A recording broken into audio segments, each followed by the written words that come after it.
And is charged with sending a threatening letter to an associate of Charlie Kirk.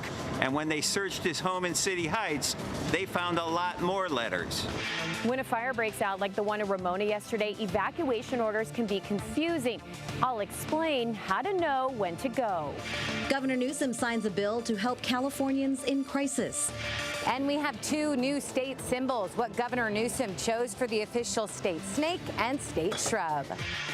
Kobe Oktoberfest starts this weekend. More on all the brews you can enjoy by the beach. He's called a strider. Casey Lowen walked every single street in Carlsbad. 1,165.3 miles. We'll tell you why. CBS 8 News Live at 6 starts right now. A City Heights man appeared in federal court today on charges of mailing a threatening letter to a friend of Charlie Kirk. Good evening and thank you for joining us. I'm Carlo Cicchetto. I'm Marcella Lee. Prosecutors say the letter was sent 1 week after Kirk was assassinated in Utah. CBS 8's David Gottfredson was in court today when prosecutors revealed more threatening letters were found inside the defendant's home. Two sisters and an employee of the defendant were seen walking out of San Diego federal court Friday, along with the defense attorney representing 69-year-old George Isbell. They all declined to comment to CBS 8 about the charges against the City Heights resident, who is facing up to 5 years in prison if convicted of sending a threatening letter to a friend of Charlie Kirk 1 week after Kirk was assassinated. This individual described orphaning my 4 beautiful children and widowing my wife. Benny Johnson, a conservative political podcaster, spoke at a news conference Friday about the letter he and his wife received last month at their home in Florida. They described in great detail how I would be killed in an open field just like Charlie, how much blood would come out of my head and neck when it was blown off. United States Attorney General Pam Bondi announced the arrest of Isbell at the same news conference. This was a left-wing radical, absolutely. The same type of person who murdered and assassinated Charlie Kirk. San Diego police arrested Isbell on Wednesday after staking out his home in City Heights. Then neighbors say FBI agents showed up and served a search warrant at the home on Roseville Place. There was like FBI standing here. There was like FBI on the side of the house, FBI front of the house. They were all over the neighborhood. In court, the prosecutor said agents found a .357 handgun and at least 4 other letters with envelopes addressed to members of Congress. One of those letters appeared to target a U.S. senator and included the names of the senator's 3 grandchildren with the word dead written alongside the crossed-out names of the grandchildren, according to the prosecutor. City Heights neighbors were shocked to hear of Isbell's arrest. I'm a fan of Charlie Kirk. I'm also a fan of Benny Johnson, so I had actually caught a little piece of his video saying that the arrests were made, but as I looked a little further, I'm like, oh my God, it's the guy next door. The defense attorney told the judge Isbell is the owner of 3 adult Emporium stores in San Diego and has no felony criminal record. The judge denied bail, citing Isbell's possible danger to the community. Isbell will remain in custody without bail. He is set for another court hearing later this month, where prosecutors will attempt to extradite him to Florida to face charges. At the federal courthouse, David Gottfredson, CBS 8. Thank you, David. Tonight, CAL FIRE is reporting that a fire that triggered evacuations near Ramona yesterday is now fully contained, and fire crews have left the scene.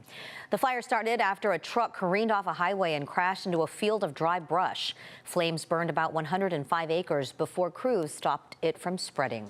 The evacuation orders and warnings that emergency officials issued yesterday may have been confusing for some people. That's because of the new method of announcing evacuation orders using zone numbers instead of street names, and a lot of San Diegans are still unaware of the change.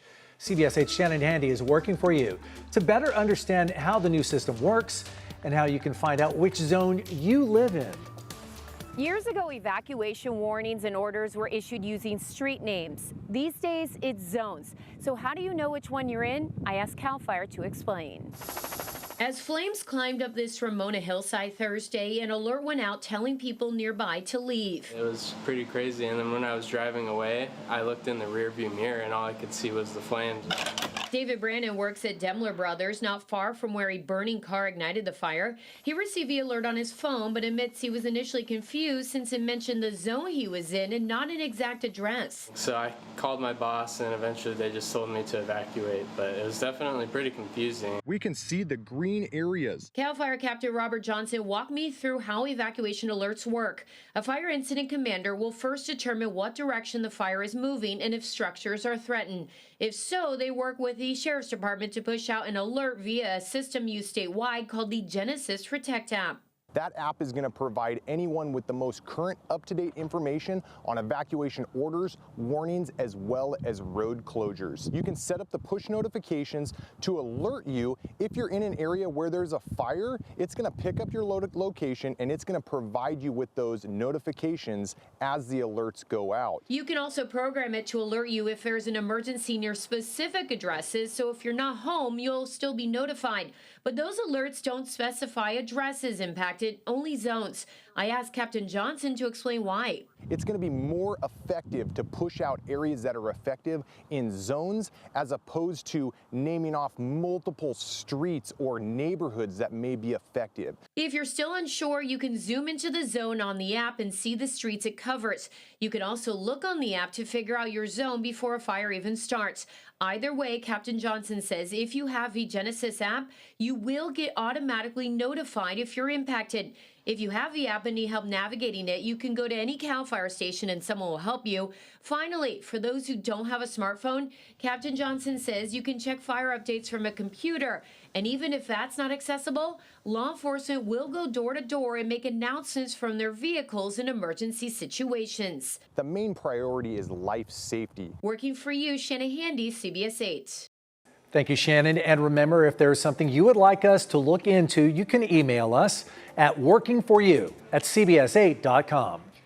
The city of San Diego's new trash fee will move forward after a judge denied a request to block it in a preliminary injunction. That means the city can now collect the fee as the lawsuit plays out in court. Today's hearing was packed full of homeowners who are opposed to the new fee.